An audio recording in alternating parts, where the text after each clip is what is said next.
하나님 주시는 말씀 사도행전 1장 12절부터 마지막 절까지 말씀 한 절씩 교독하겠습니다. 제자들이 감람원이라 하는 산으로부터 예루살렘에 돌아오니 이 산은 예루살렘에서 가까워 안식일에 가기 알맞은 길이라.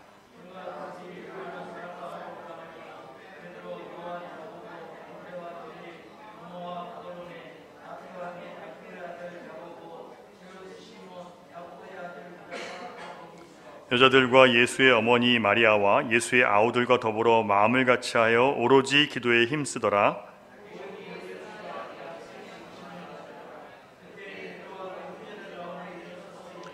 형제들아, 성령이 다윗의 입을 통하여 예수 잡는 자들의 길잡이가 된 유다를 가리켜 미리 말씀하신 성경이 응하였으니 마땅하도다.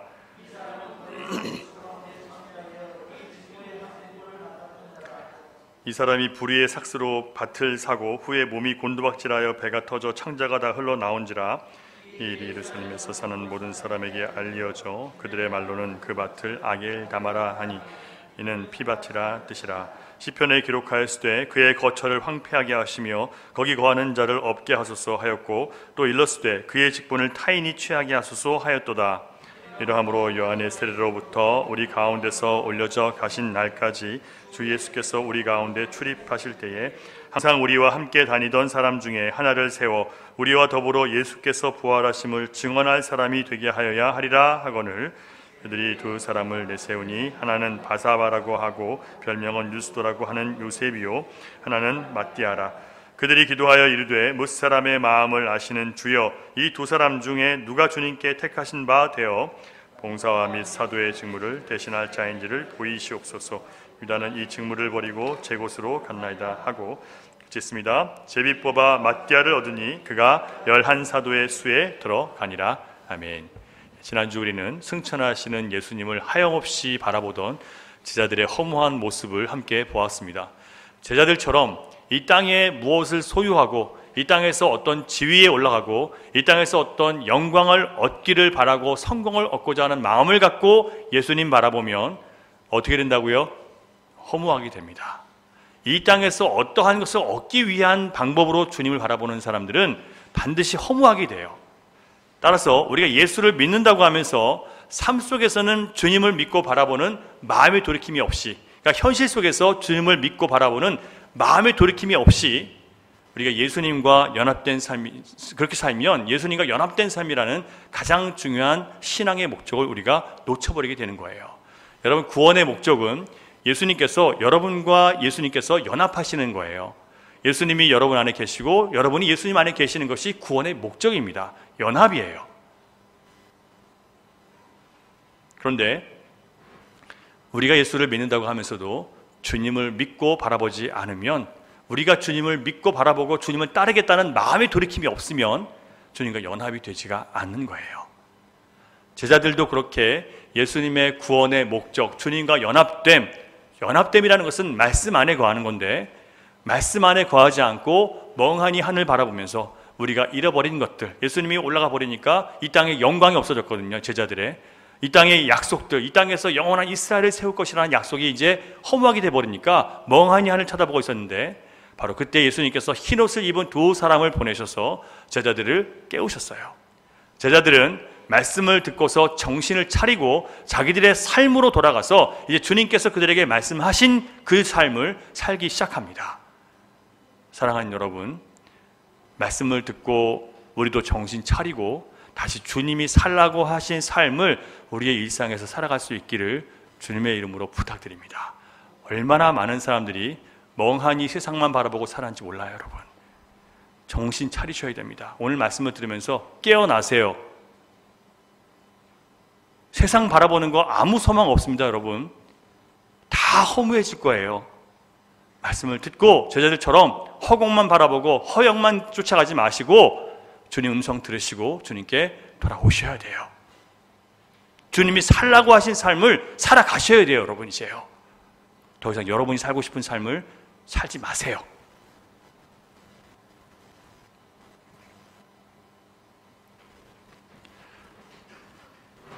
오늘 말씀을 통해서 우리는 예수님을 경험한 제자들이 이미 하늘로 올라가신 주님의 뜻을 이 땅에서 실제로 이루어가는 것을 보게 됩니다. 자, 예수님께서 이 땅에 계실 때보다 예수님이 승천하신 다음에 제자들은 예수님을 더 잘 믿어요. 보이지 않는데 더 예수님과 가까워졌어요. 많은 사람들이 나 예수님 보여주면 믿을게요. 예수님이 없어서 난 못 믿는 거예요. 이렇게 얘기를 합니다. 여러분, 주님의 성령을 받은 사람들, 돌이켜 주님을 따르기를 시작하는 사람들, 그들과 주님은 더 가까이 계십니다. 그래서 예수님께서 뭐라고 하세요? 내가 올라가는 것이 너에게 더 좋다고 말씀하세요. 왜요? 주님이 올라가면 그리스도의 영이 내려와서 우리 안에 들어와서 주님과 더 가까이 내 안에 계실 수 있는 주님을 만날 수 있기 때문이에요. 여기서 우리는 어떻게 제자들이 눈에 보이지 않는 예수님이 마치 이 땅에 계신 것처럼 더 친밀하게, 더 가깝게 제자의 삶을 살게 되는지를 발견할 수 있어야 돼요. 자, 12절을 보면 제자들이 감람원이라 하는 산으로부터 내려와서 예루살렘으로 돌아갑니다. 예루살렘에 들어가서 어디로 갔어요? 원래 머물렀던 다락방으로 돌아갔대요. 그 다락방에 모였던 사람들은 가롯 유다를 제외한 11명의 제자들과 예수님의 어머니 마리아와 예수님의 동생들과 그리고 많은 무리들이 함께 있었어요. 모인 사람들의 총수가 몇 명이었습니까?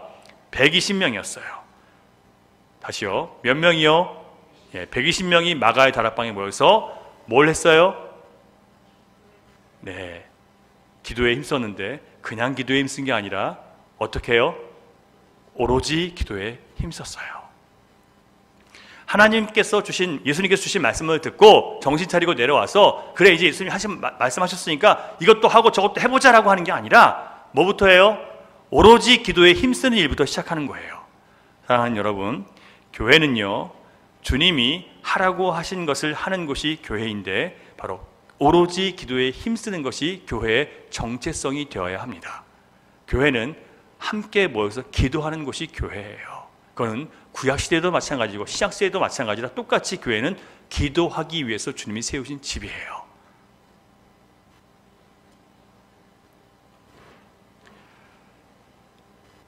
교회의 시작은 예수 그리스도의 십자가 죽으심을 목격하고 다시 살아나시는 부활을 목격한 부활의 증인이 되라고 부름받은 사람들이 모여서 오로지 기도에 힘쓰므로 교회가 시작되었습니다. 예수님은 두세 사람이 모인 곳에서 내 이름으로 기도한다면 내가 너희와 함께 하겠다라고 약속해 주셨어요. 그러면 뭐 하는 곳에 주님이 함께 계세요? 기도하는 곳에 계시는 거예요. 기도하지 않는 교회에 주님은 안 계세요. 우리가 함께 모여서 같이 음식도 나누고 또 같이 대화도 하고 교회 들어왔으니까 주님이 함께 계신다고 착각할지 모르지만 기도할 때 주님이 우리 안에 계시는 것이지 기도하지 않는 교회에 주님은 계실 이유가 없어요. 왜냐하면 기도를 통해서 주님은 우리와 만남을 하시거든요. 자, 그러면 제자들이 기도에 힘쓰게 된 동기가 무엇이고 또 기도해야 되는 목적이 무엇인지를 우리가 한번 살펴보기를 원합니다. 자, 여러분, 왜 우리가 기도해야 될까요? 왜 기도해야 돼요? 4절을 같이 한번 보겠습니다. 1장 4절 다시 지난 말씀으로 돌아가서 1장 4절 시작. 사도와 함께 모이사 그들에게 분부하여 이르시되 예루살렘을 떠나지 말고 내게서 들은 바 아버지께서 약속하신 것을 기다리라 라는 이 말씀을 듣고 지금 뭐 하는 거예요? 다락방에 모여서 기다리기 위해서 모였죠. 자, 그러면 약속하신 것을 기다리면서 그 약속이 이루어지기 위해서 뭘 하고 있는 거예요? 하나님의 약속이 이루어지기 위해서 뭐 해요? 기도하는 거예요. 자, 많은 사람들이 이렇게 얘기해요. 하나님이 약속하신 것은 우리가 기도 안 해도 다 이루어지니까 그냥 되는 거야 라고 얘기를 해요. 분명히 말씀드릴게요. 하나님이 약속하신 것을 이루어지는 것을 보는 사람들은 기도하는 사람들이 봐요. 기도하지 않는 사람들은 하나님 약속이 이루어져도 못 봐요. 몰라요. 기도하는 사람만 볼 수 있는 거예요. 그러니까 그 사람들은 절대로 자기는 나는 하나님 믿기 때문에 하나님이 알아서 다 하실 거라고 기도 안 하는 사람들, 절대로 그런 사람들 하나님께서 하시는 기적들을 체험 못 합니다. 기도하는 사람만 볼 수 있게 되어 있어요. 마음으로 여러분 원한다고 나 원해요라고 해서 되는 게 아니에요. 주님 앞에 나아가서 주님 앞에 엎드려서 대면하면서 진실한 기도를 주님 앞에 드리셔야 돼요.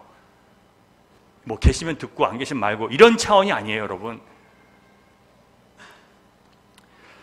제자들이 기도에 힘쓰게 된 동기는 예수님께서 약속하신 말씀에 대한 반응으로 기도한 거예요. 반응. 여러분, 예수님께서 우리에게 말씀하셨다면 그 반응은 항상 기도여야 합니다. 여러분, 예수님 말씀 들으셨잖아요. 그 말씀을 들은 다음에 이런저런 깨달음이 왔어요. 그럼 어떻게 해야 된다고요? 기도하면서 그 주님의 말씀으로 나를 설득해 가고, 기도하면서 주님 말씀 앞에 나를 부수고, 기도함으로 주님의 말씀이 나의 안에 채워지도록 하는 것이 반드시 필요하다는 얘기예요. 자, 그러면 다시 말씀드릴게요. 여러분, 하나님의 말씀을 들었다면 여러분들은 어떻게 반응하셔야 돼요? 기도로 반응하시는 거예요. 반드시 그러하셔야 돼요. 여러분들이 정말 주님과 교제하고 만나고 관계를 맺고 싶으시다면, 말씀을 들었다면, 말씀을 읽으셨다면 반드시 기도하셔야 돼요. 읽은 것으로 끝내시면 안 돼요. 그 기도가 그냥 기도가 아니라 그 말씀으로 나를 부수는, 나를 새롭게 하는 그런 기도가 돼야 돼요. 여러분이 정말 주님을 믿고 싶다면, 정말 주님과 깊은 관계를 맺고 싶다면 이렇게 해야 되는 것은 선택이 아니라 반드시 그렇게 하셔야 되는 거예요. 그걸 잘 못하시겠으면 교회 오셔서 배우세요. 이것도 안 하고 저것도 안 하면서 주님 나에게 왜 아무것도 안 해주시냐고 그렇게 하시면 안 돼요. 제가 볼 때는 기도할 일이 많으신 분들이 기도하러 안 나오면 저는 참 걱정이에요. 저분 기도하셔야 되는데, 물론 나는 혼자 집에서 기도해요 라고 하면 제가 확인을 못하니까 할 수 없어요. 근데 기도하는 사람은요 반드시 기도하는 티가 나게 되어 있거든요. 여러분, 신자가 오늘날 우리가 기도에 힘써야 되는 동기는 살아계신 하나님께서 약속하시고 명령하신 말씀에 대해서 마땅히 내가 반응해야 되는 것이 바로 기도라는 것을 잊지 마시기 바랍니다. 하나님의 약속과 하나님의 뜻이 우리의 삶에 이루어지는 것은요 오직 기도를 통해서만 가능해진다는 것을 여러분, 예수님이 보여주셨고 제자들이 보여줬고 사도들이 보여줬어요. 사도 바울과 같은, 또 디모데와 같은 모든 사람들이 보여줬어요. 또 많은 초대교회 신자들뿐만 아니라 우리 한국 초대교회 신자들도 그렇게 보여줬어요. 저도 우리 교회 개척하면서 기도를 통해서 하나님이 이루어주신 것을 너무나 많이 목격했어요. 기도할 때 주님이 역사하시고 응답하세요. 그렇다고 여러분, 기도를 우리가 율법 대신 지켜야 되는 어떤 의무 같은 것으로 생각하시면 안 돼요. 그래, 기도를 하면 복 받고, 기도하지 않으면 복 안 받고, 기도하면 천국 가고, 기도 안 하면 천국 못 가고, 기도 안 하면 저주 받고, 기도 안 하면 저주 받고, 기도하면 행복하고, 이런 것이 아니에요. 그렇게 하라고 율법적인 어떤 행위로 주신 기도가 아니에요. 기도는 하나님 아버지께서 넘치는 우리를 향한 사랑 때문에 우리와 관계를 맺고 싶으셔서 기도하라고 하시는 거예요. 여러분과 관계를 맺고 싶은데 우리가 관계를 안 맺잖아요. 하나님과 일상 속에서 주님이 우리를 만나고 싶어 하시는데 우리가 안 만나잖아요. 그러니까 기도하자는 거예요. 기도하면서 나를 만나자고 말씀하시는 거예요. 우리가 살면서 이런저런 삶의 어려움 가운데 지치고 무너지고 연약해져서, 또한 나의 죄로 인해서, 또 사람들의 죄로 인해서 고통당하고 힘들어서 어디도 의지할 곳 없어서 하나님 앞에 나아가서 아버지 하나님 하고 불렀을 때, 그 순간 아버지 하나님을 하나님으로 인정한 그것 때문에 주님은 우리를 향해서 넘치는 사랑으로 달려오셔서 우리의 삶에 개입하시고 도우시고 인도하시고 역사하시는 거예요. 우리가 얼마나 하나님을 인정하지 않고 살아가는지 몰라요. 삶 속에서요.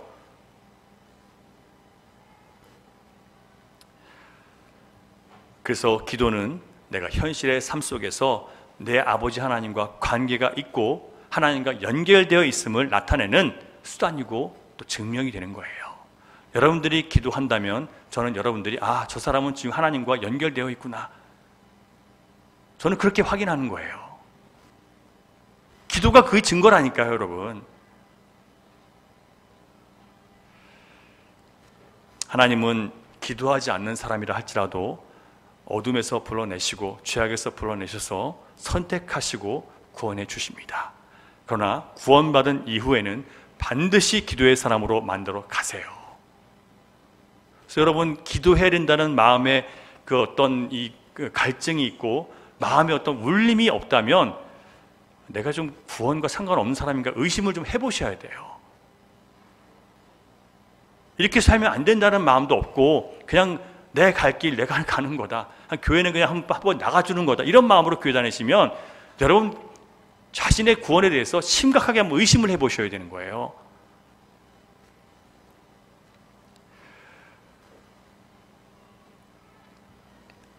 기도를 통해서 하나님은 우리를 기도의 사람으로 만들어 내시고, 기도를 통해서 우리로 하여금 하나님과 더 깊은 관계 안으로 들어가게 하시고, 기도를 통해서 우리가 예수님 닮게 만드셔서 세상 가운데 하나님의 살아계심을 나타내는 사람으로 만들기를 원하고 계시는 거예요. 기도가 그런 능력이 우리에게 능력을 주는 그 능력의 수단이에요. 주님과 만나니까요, 기도 통해서. 여러분, 아버지 하나님을 날마다 인정하고 그 아버지 하나님과 연결된 삶을 살고 계십니까? 그 불가능한 길을 우리에게 예수님께서 열어주셨어요. 우리가 기도한다고 다 주님 만나주시는 게 아니라, 하나님께서 만나주시는 게 아니라 그 막힌 길을 예수님께서 열어주셨어요. 그런데 사실 우리가 일상 살면서 얼마나 하나님을 외면하고 살아가고, 예수님께서 살라고 하신 것과 전혀 관계없이 살아가고, 우리의 본성대로, 우리 기분대로, 감정대로, 욕망대로 살아왔는지.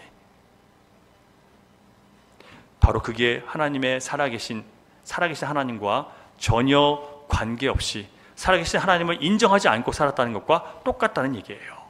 그런 상태에서 돌이켜 회개함도 없이 내 소원만 이뤄달라고 할 때 하나님께서 그런 사람들의 소원을 들어준다면 결국 그 사람을 망쳐놓는 거예요. 많은 사람들이 그걸 요구해요. 여러분, 애들이 집에서 해달라는 대로 다 해주면 애가 어떻게 돼요? 달라는 대로, 해달라는 대로 다 해주면 애를 스포일 시킨다고 해요. 망쳐놓는다는 얘기예요. 그렇게 하면 안 돼요. 안 되는 건 안 되는 것을 알게 해주고, 할 수 있는 것과 안 되는 것 구분하게 해줘야 되는 거예요. 하나님은 우리에게 그렇게 하기를 원하시는데 우리는 다 해달래요. 그리고 하나님이 안 해주시면 왜 이러시냐고 하나님께 우리 원망해요. 그것이 복이 아니라 그것이 나에게 저주가 될 수도 있고, 그것이 나를 망칠 수도 있고, 하나님으로부터 멀어지게 할 수도 있는데 그래도 달라는 거예요. 그래도 그거 안 주면 나는 싫다는 거예요. 기도 가운데 하나님께서 뭘 말씀하시는지를 우리가 또 깨달아야 되는데 그 과정도 없어요. 그냥 안 주면 그래 나도 싫어요, 그러면 좀 떠나요. 기도 안 해요. 여러분, 우리가 정말 주님을 사랑하고 주님과 온전한 관계를 맺게 되면 우리가 주님의 뜻 안에서 무엇이든지 구하면 행하신다고 예수님 말씀하셨어요. 먼저 뭐가 필요하다고요? 우리가 주님을 사랑하고 주님이 나를 사랑하는 것을 깨닫고 주님과 온전한 관계를 맺어야 돼요. 그래야 주님의 뜻을 알아야 그 뜻 안에서 우리가 바르게 구할 수 있잖아요.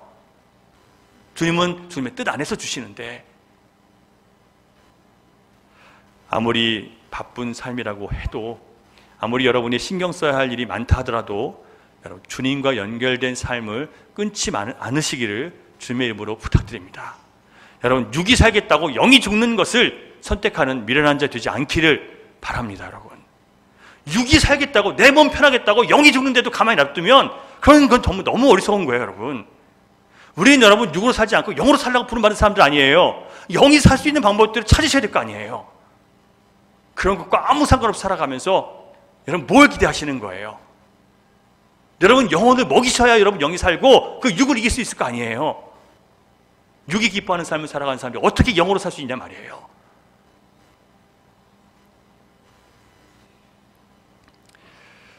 여러분, 주님 붙드셔야 됩니다. 더욱 붙드셔야 돼요. 정말 주님 붙들어야 살 수 있는 때예요.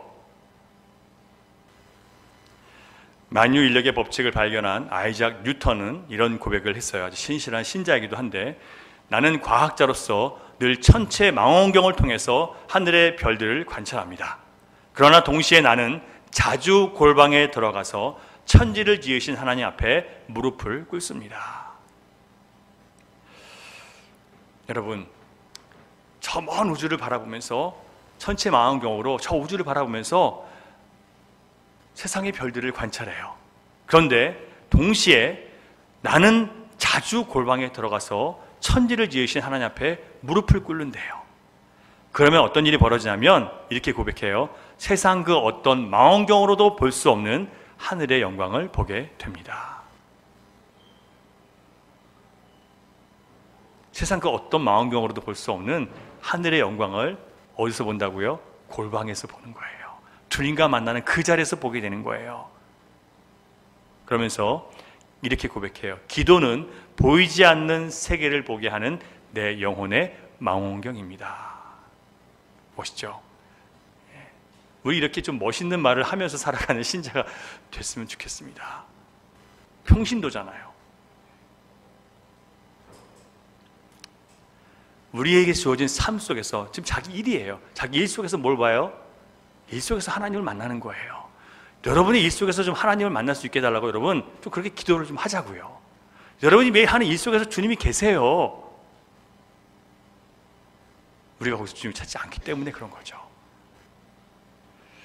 사랑하는 여러분, 우리의 인생이 고단하고 힘들고 마음의 기쁨과 평강이 없는 것은 살아계신 하나님과 연결된 통로가 없기 때문이라는 것을 오늘 이 시간 여러분 좀 고백할 수 있기를 바라요. 좀 인정하셔야 돼요. 인생 힘드세요? 주님과 통로가 끊겼기 때문에 그런 거예요.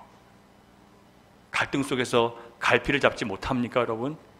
누군가에 향한 감정이 상해서 피지 못하고 계십니까? 여러분, 주님과 연결된 통로를 다시 여셔야 돼요. 3년 반이나 함께 예수님을 따랐지만 아무런 기약 없이 세상에서 얻은 아무 소득 없이 주님은 그냥 떠나보내셨어요. 그때 제자들 마음이 어땠을까요? 비참했을 거예요. 하지만 그 비참한 가운데서 그들이 다시 일어설 수 있었고 오히려 더 능력 있는 충만한 삶을 살 수 있게 된 것은요, 그들이 오로지 기도에 힘썼기 때문이라는 것을 우리는 알아야 됩니다. 사랑하는 여러분, 기도를 통해서 살아계신 하나님과 여러분이 연결되어 있다는 것을 증명하시기 바랍니다. 기도하세요.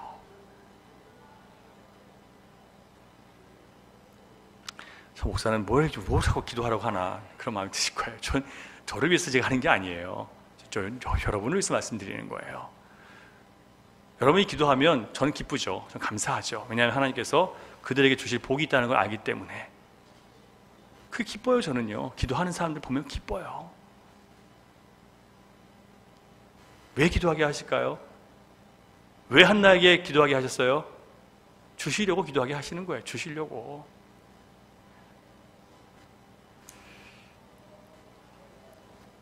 기도가 무력하고 아무 능력이 없다고 말씀하시는 분들이 있어요. 기도해봤자 소용없다 이렇게 말씀하시는 분들이 계십니다.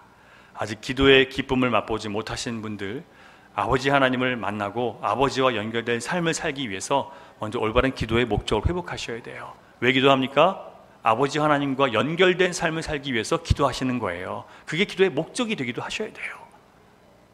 주님과 아무 상관없이 사시기 때문에 주님은 우리에게 그 연결되기를 원하신단 말이에요. 그래서 말씀하신단 말이에요. 그 말씀에 반응하는 것이 기도라고요. 기도의 올바른 목적, 이 절망스러운 세상에서도 여전히 하나님과 연결된 사람들에게는 위대한 구원이 지금도 일어나고 있다는 것을 세상 가운데 나타내 보여주시기 위해서 우리에게 기도하라고 하시는 겁니다. 지금 계속 지나가지고 전사님 계속 틀어주세요. 제가 계속 지나가고 있는 거예요. 쫓아오셔야 됩니다. 다시 한번 기도의 올바른 목적, 시작. 이 기도의 다음 거요. 본 김에 기도의 동기도 다시 한번 하시죠. 자, 잊어버리시니까 시작. 그들이 기도에 힘쓰게 된 동기는 예수님의 말씀에 대한 반응으로 기도에 힘썼던 겁니다. 기도에 대한 반응, 기도는요 하나님 말씀에 대한 반응이에요. 그게 기도여야 됩니다. 두 번째, 기도의 목적. 기도의 올바른 목적, 위에 거 시작. 제자들이 기도할 때 그들의 목적은 하나님께서 이 절망스러운 인생들을 구원하시기 위해서 아들 예수 그리스도를 보내셨다는 것을 담대하게 증거하기 위해서였습니다. 절망스러운 세상 가운데 하나님께서 아들을 보내셔서 그 사랑으로 우리를 구원하셨다는 것을 세상 가운데 나타내게 하시기 위해서 우리를 기도하게 하시는 거예요. 자, 여러분 왜 기도하세요? 여러분들 기도를 통해서 하나님이 살아계시다는 것을 경험하고 그것을 세상 가운데 나타내기 위해서 지금 기도하는 거예요. 교회의 위대한 역사는 골방에서 하나님의 말씀에 반응해서 기도한 한 사람을 통해서 시작됐습니다.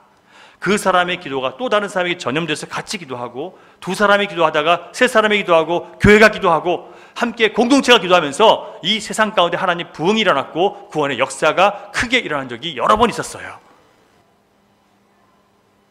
저는 열린우리교회가 기도하는 교회가 되어야 된다고 정말 저는 믿고 있어요. 주님은 우리를 처음부터 그렇게 만드셨어요. 기도하는 교회로 부르셨어요. 기도하기를 싫어하면 여러분 정말 안 돼요.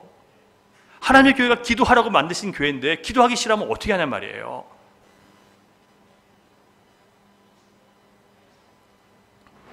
자, 그렇다면 우리가 기도할 때 어떻게 하나님께서 구체적으로 우리를 인도하시는지 살펴보기를 원합니다. 자, 기도하면 뭐 하신다고요? 하나님께서 여러분의 삶을 구체적으로 인도하십니다. 자, 기도할 때 어떻게 인도하시는지 살펴볼 텐데 오늘 본문을 보면 제자들이 기도에 힘쓸 때 하나님께서는 말씀을 통해서 그들을 인도해 주셨어요.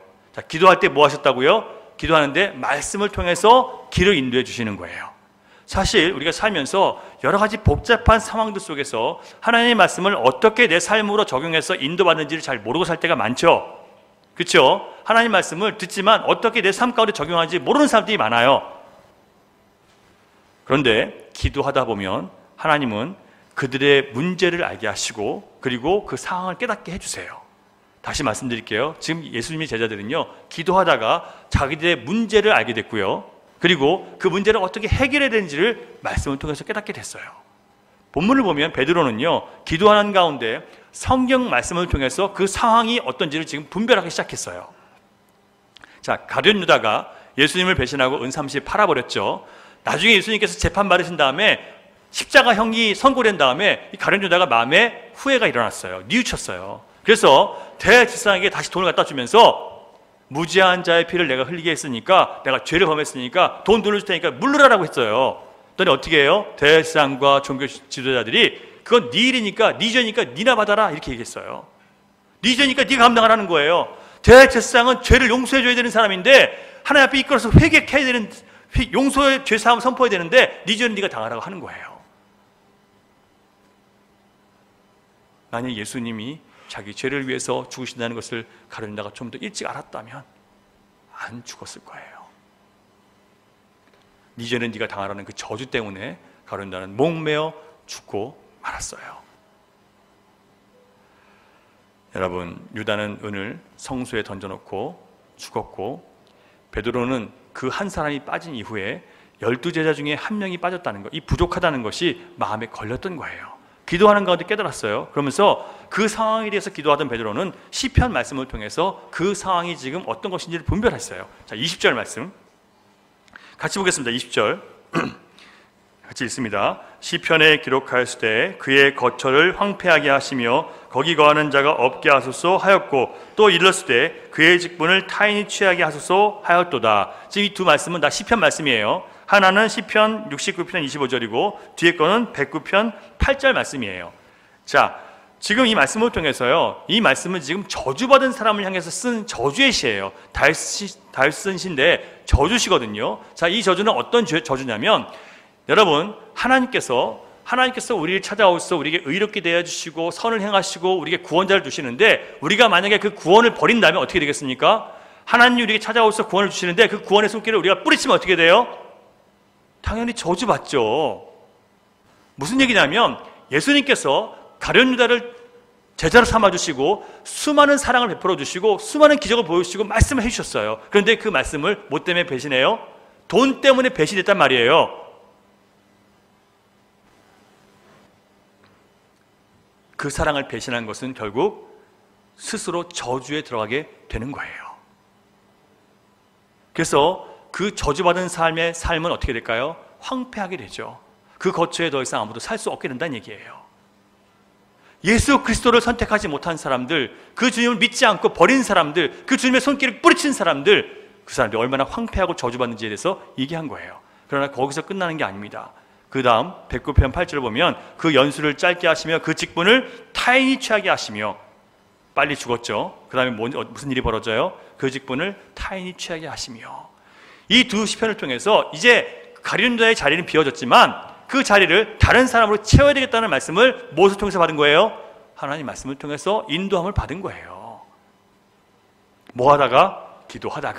기도하다 보니까 말씀이 생각나고 말씀이 떠올라서 지금 그 상황에 지금 우리의 상황이 얼마나 잘못된지를 인식하고 그걸 말씀으로 그 문제 해결할 수 있는 방법을 찾아낸 거예요. 여러분, 이처럼 살면서 우리가 선택해야 될 중요한 문제들 속에서 어떻게 하는 것이 하나님이 기뻐하시는 뜻을 이루는 것인지 고민될 때가 많이 있습니다. 복잡한 인생 여러 가지 상황 가운데 정말 하나님의 뜻이 우리 가운데 이루어지기를 바란다면 먼저 기도하시면서 하나님의 말씀을 잘 배우고 묵상하면서 말씀이 우리를 인도할 수 있는 것을 믿으셔야 돼요. 말씀이 여러분의 모든 길을 인도할 수 있으면 믿으십니까?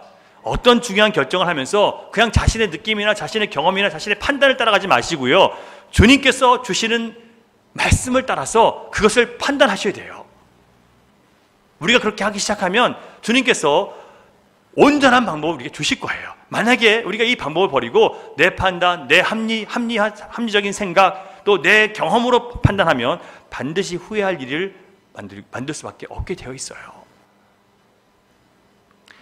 여러분, 하나님 말씀을 통해서 상황을 분별하고 하나님 말씀을 통해서 문제를 해결하는 방향을 잡으시기를 바랍니다.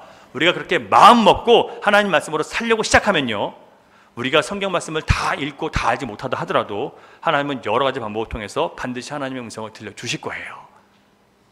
우리가 성경 다 아나요? 다 기억하나요? 아니잖아요. 베드로처럼 다 기억 못해요.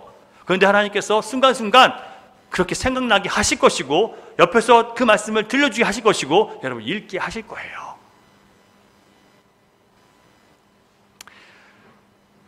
둘째, 베드로는 가룟 유다의 빈자리를 채우는 문제를 해결할 때 전적으로 예수님과 연결시키는 방법으로 그 문제를 해결하려고 해요. 자, 여러분 문제를 해결할 때요, 주님과 상관없이 할 수 있는 건 아무것도 없어요. 왜냐하면 예수님은 우리의 주인이세요. 모든 삶을 식사 때마다 같이 하시고 모든 삶 가운데 함께 하시는 분이 주님이세요. 그러면 우리가 주님과 모든 걸 상의하는 게 좋죠. 물론 우리가 쉽게 할 수 있는 것들은 괜찮아요. 그러나 우리가 뭔가 중요한 일들을 하고 결정할 때, 또 사람들을 만날 때 반드시 주님과 함께 만나야 돼요.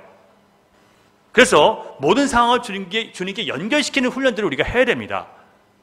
베드로는 그렇게 했어요. 21절, 22절을 보면 빈자리를 채울 사람에 대한 기준을 베드로가 제시하고 있는데 21절, 22절 보면 요한의 세례로부터 우리 가운데 올려져 가신 날까지 항상 제자들과 함께 다니던 사람 중에 하나를 세우는 것, 이렇게 했어요.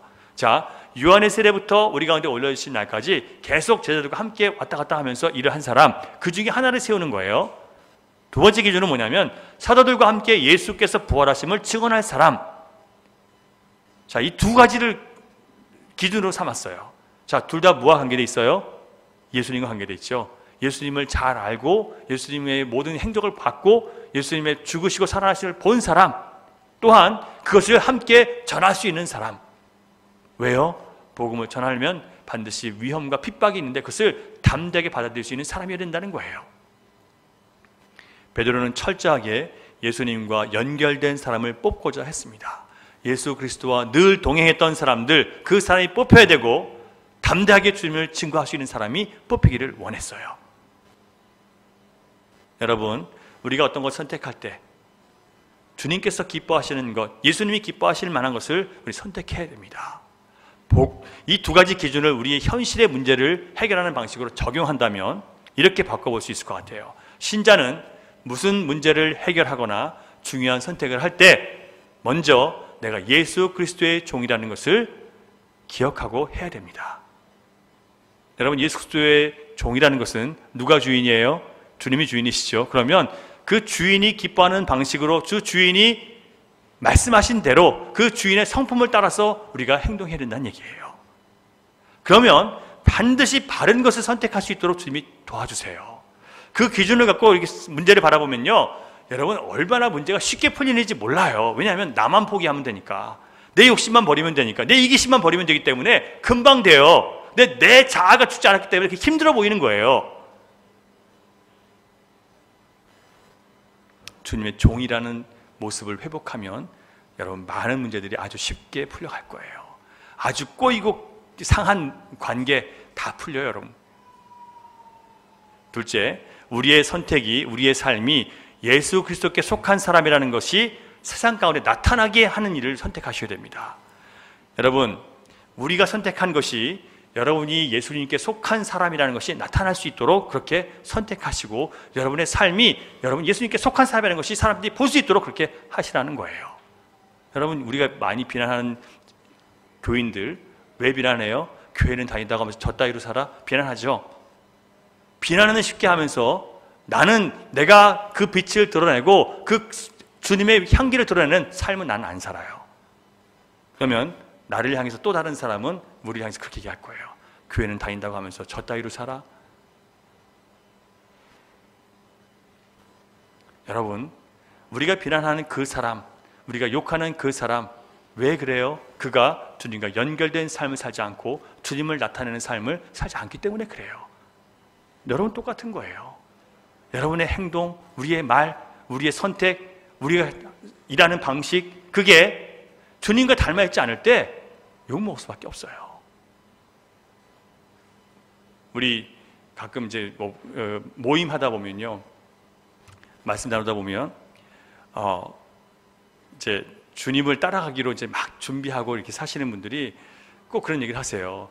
그 정도 되는 사람이면 나는 정말 좀 신앙대로 살 줄 알았는데 사는 거 보면 신앙대로 안 살더라. 자기 욕심 다 부리고 지 성질 다 부리더라. 이렇게 얘기를 하세요.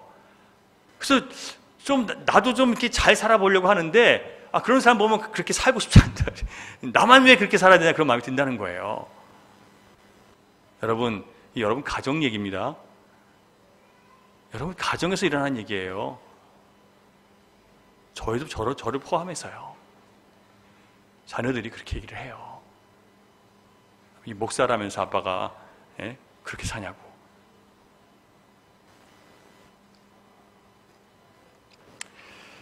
여러분, 주님을 드러내는 방식을 우리 좀 연구 좀 해야 돼요.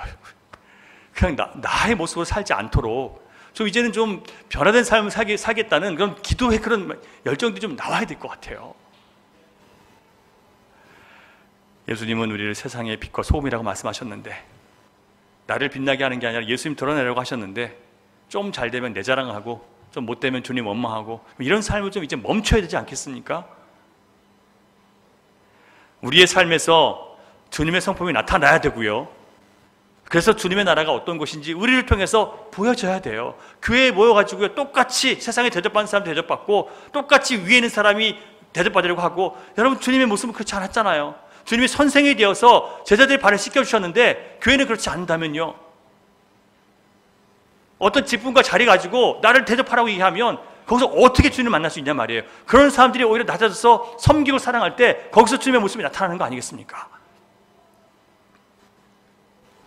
저와 여러분이 애써야 되는 부분이 바로 이런 거예요. 여러분, 가정에서 부모라고 하는 사람들이 내가 엄마 아빠니까 내 말을 듣고 명령하는 게 아니라 주님의 마음으로 사랑하고 주님의 마음으로 섬기고 그렇게 할 때 그들이 나중에 주님을 보게 됐고 주님 만나게 되면 그들이 부모를 경외하게 될 거예요. 저는 저희 아버지 존경하지 않고 살았었어요. 그런데 나중에 내가 주님 만나고 나니까 저희 아버지 존경하게 됐어요. 주님을 만나면 그들의 시야가 바뀌고 아버지와 어머니를 이해하면서 그들이 여러분 존경하게 될 거예요. 여러분들이 주님 중심으로 사셔야 돼요. 그러면요,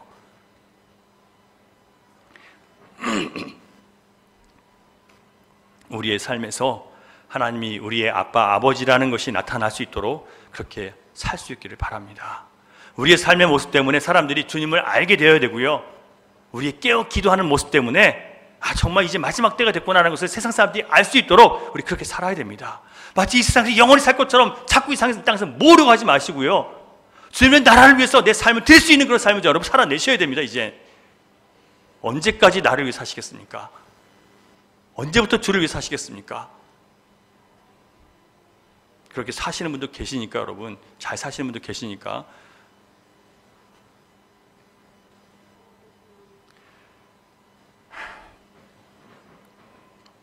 셋째, 베드로는 그 빈자리를 채우는 선택의 마지막을 다시 하나님의 섭리에 맡겨버립니다. 자, 첫 번째 어떻게 했어요?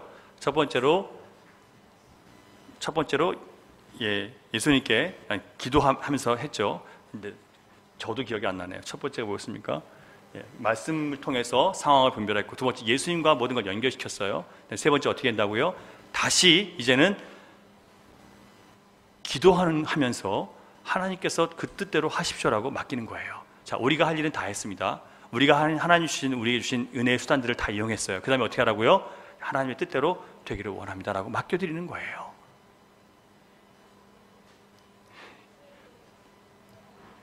말씀 보겠습니다. 24절 25절 24절 25절 같이 읽습니다. 시작. 그들이 기도하여 이르되 뭇 사람의 마음을 아시는 주여, 이 두 사람 중에 누가 주님께 택하신 바 되어 봉사와 및 사도의 직무를 대신할 자인지를 보이시옵소서.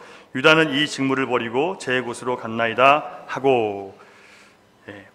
기도 다시 하죠. 왜 기도해요? 두 사람이 있는데 두 사람 중에 제비를 뽑는 거예요. 누가 될지를 제비를 뽑으면서 이 제비를 뽑는데 하나님께서 섭리하셔서 주님이 기뻐하시는 대로 주님 선택하시기를 바랍니다. 이렇게 기도하는 거예요.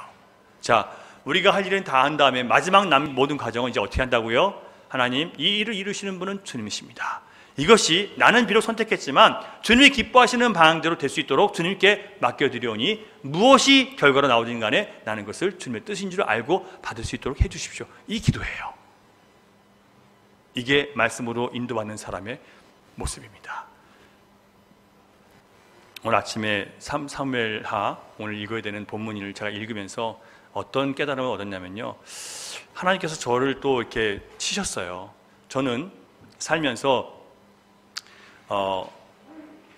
저에게 좀 이렇게 긍정적이고 마음을 열어주지 않으면 저도 모르게 마음을 닫아버려요. 모든 사람이 다 그렇지만 저도 그래요. 근데 목회자는 그러면 안 된다는 걸 제가 알고 있음에도 불구하고 그냥 마음을 닫아버리고 그냥 이렇게 머물러 있어요. 오늘 말씀을 통해서 뭘 깨닫게 하셨냐면, 다윗이 자기의 13년 동안 따라다니면서 죽이려고 했었던, 끊임없이 괴롭혔던 사울 왕이 죽었는데, 그리고 자기 형제의 같은 사울의 아들 요나단이 죽었는데, 사울이 죽은 것 때문에 슬퍼하면서 금식해요. 옷을 찢고 슬퍼하면서 금식해요. 저 같으면 야, 이제 드디어 발 뻗고 자겠다 좋아했을 것 같은데, 이 다윗은요 그렇지 않아요. 저는 이 다윗을 보면서 하나님께서 여기 무슨 말씀하셨냐면, 이게 나라는 거예요. 이게 나, 이게 예수님이라는 거예요. 하나님께서 사울에게 기름을 부으셨기 때문에, 하나님께서 그 기름 부음 받은 사울이 비록 나에게 악하게 하더라도, 비록 나를 괴롭히게 하더라도, 힘들게 하더라도, 하나님이 기름 부으신 사건이라면, 하나님이 허락하신 사건이라면 나는 당해야 되고 그걸 난 견뎌야 된다는 거예요. 저는 얼마나 많은 원망들을 주님 앞에 드렸는지 몰라요. 하나님, 왜 이런 일들이 나한테 있습니까? 근데 그것이 하나님께서 허락하신 상황이고 사건들이었어요. 그걸 통해서 우리는 하나님 앞에 엎드리게 만드셨고, 13년이라는 다윗의 그 훈련 기간 동안 주님 앞에 순종할 수 있는 사람을 만들어 준 거예요. 사울이 납작 엎드려 주님만 바라보게 만든 거예요. 다윗이 대단한 왕이 아니라 다윗이 그렇게 정말 치명적인 훈련과 시험을 받았기 때문에 하나님 앞에 정직한 왕으로 인정받을 수 있었던 거예요. 주님이 여러분과 저에게 하시는 그런 모든 시험들 속에서 도대체 내가 왜 이런 상황 속에서 힘들어야 하는지, 그런 상황 속에서 주님이 허락하신 상황이라고 여러분 받으시고, 그 속에서 주님이 주고자 하시는 교훈을 여러분 찾으세요. 말씀 속에서. 그러면 주님께서 또 나를 지어가시고 또 한 걸음 주님을 닮아가도록 이끌어 가시는 거예요. 이렇게 말씀의 인도를 날마다 우리가 받아갈 때, 우리는 나도 모르게 내가 부서지고 내 이 좁아터진 마음이 넓어지고 찢어져서 주님의 마음을, 주님의 그릇으로 사람들을 품을 수 있는 사람으로 나를 만들어 가시잖아요. 저와 여러분을 향해서 주님이 이렇게 하기를 원하십니다. 예수 그리스도의 이름으로 처음 세워졌던 교회는 주님의 말씀을 따라서 오로지 기도에 힘쓰는 교회였습니다. 그리고 그 뜻을 이루기 위해서 모든 것에 하나님 말씀으로 인도함 받는 교회였습니다. 우리는 움직이는 주의 교회입니다. 저와 여러분은 움직이는 교회예요. 여러분은 어떤 교회이십니까? 누가 여러분을 인도하여 매일의 삶에서 여러분들을 끌고 가고 있습니까? 여러분 어떤 방식으로 여러분의 삶을 하루하루 선택하며 살고 계십니까? 기도함으로 하나님의 인도하심을 받고 말씀으로 응답받는 삶을 여러분 살고 계십니까? 참된 믿음은 반드시 우리가 주님과 연결되어 있다는 것을 삶으로 나타나게 만들어 줍니다. 참된 믿음은 반드시 우리를 기도하게 만들고요, 참된 믿음은 반드시 우리를 말씀을 듣도록 만들어요. 말씀을 붙들고 살 수밖에 없는 자신을 깨닫게 해요. 그렇게 살지 못하는 자신 때문에 괴로워하고 힘들어하고 주님을 더 알겠다는 그런 마음, 소원을 가지고 이렇게 살아가요. 그리고 믿음이 있는 사람은 내 방식과 내 뜻대로 살아가면 양심의 괴로움이 있고요. 이렇게 살면 안 된다는 자책감이 있게 되어 있습니다. 기도는 우리가 아버지 하나님을 의지하면 살 수 있다는 것을 보여주는 놀라운 기적과 같은 체험이에요. 그런 통로예요. 혹시 기도와 말씀 없이 살면서도 괴로움도 없고 찔림도 없다면 여러분 영혼이 심각한 위기 상태에 있다는 것을 좀 깨달으셔야 됩니다. 기도하지 않고 말씀을 듣지 않는데도 아무 괴로움도 찔림도 없는 상태라면 여러분 양심이 굉장히 심각한 위기 가운데 있는 상태예요.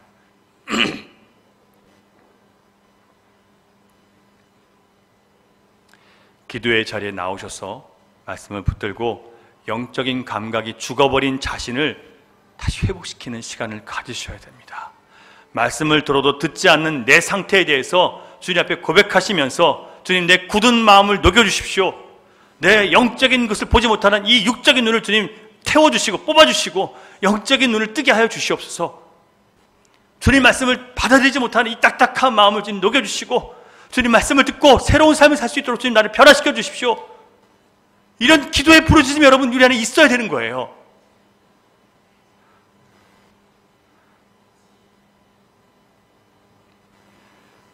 그런 자신으로 인해서 많이 아파하시고 이제 지친 몸을 끌고 아버지의 사랑의 품으로 돌아오시기 바랍니다. 그 사랑의 품이 바로 기도의 자리예요. 제가 20대 초반에 정말 많이 방황하고 힘들었던 때가 있어요. 그 방황의 끝에 더 이상 아무도 의지할 수 없고 찾을 수 없어 죽음 아니면 주님이었어요. 그래서 자살을 선택한 적도 있었어요. 자살해보려고 했던 적이 있었어요. 그러다가 미수에 그치고 교회를 찾아갔어요. 집을 나가 있었던 상태였거든요. 그래서 마지막으로 교회를 찾아갔어요. 이번에 주님이 나를 만나주지 않고 날 바꿔주지 않으면 난 죽습니다. 그 마음 가지고 아버지 섬기는 교회, 그 교회를 찾아갔어요. 근데 들어가 앉으면서 하나님 아버지라고 한마디 하는 그 순간 주님은 저의 이 모든 이 서름과 이 괴로움을 다 토하게 만드셨어요. 내가 얼마나 주님으로부터 멀어져 있었고 주님을 찾지 않고 내 멋대로 살았는지를 보여주셨어요. 그 기도의 자리에서 주님을 만난 이후에 저는 신자가 된 거예요. 그리고 이제부터 주님 말씀 안에 살기로 결단했어요. 그 이후로 시험이 들 때마다 또 다시 그 자리를 생각하고 또 그 자리에서 나를 만나신 주님 앞에 기도하면서 많이 무너졌지만 여기까지 용서받으면서 왔어요. 여러분, 기도의 자리는 은혜의 자리이고 용서받는 자리이고 새 힘을 얻는 자리이고 위로받는 자리이고 축복받는 자리입니다. 이 기도의 자리를 떠나서 어디서 여러분 주님 만나시겠습니까? 기도를 통해서 하나님의 인도를 받지 않고 여러분 어떻게 이 세상을 살아가시겠습니까? 어떻게 빛을 발하며 사시겠습니까?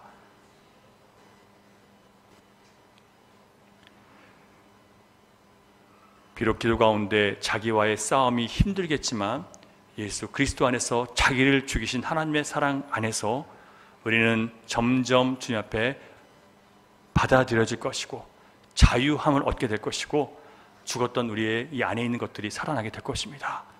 그 말씀을 듣게 하시고 우리의 마음과 생각과 말과 행실이 우리 주님을 닮아가게 우리를 변화시켜 가실 거예요.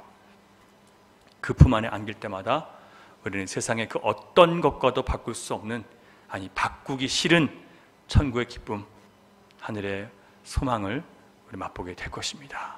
이런 은혜가 있기를 주님의 이름으로 축원합니다. 기도하겠습니다.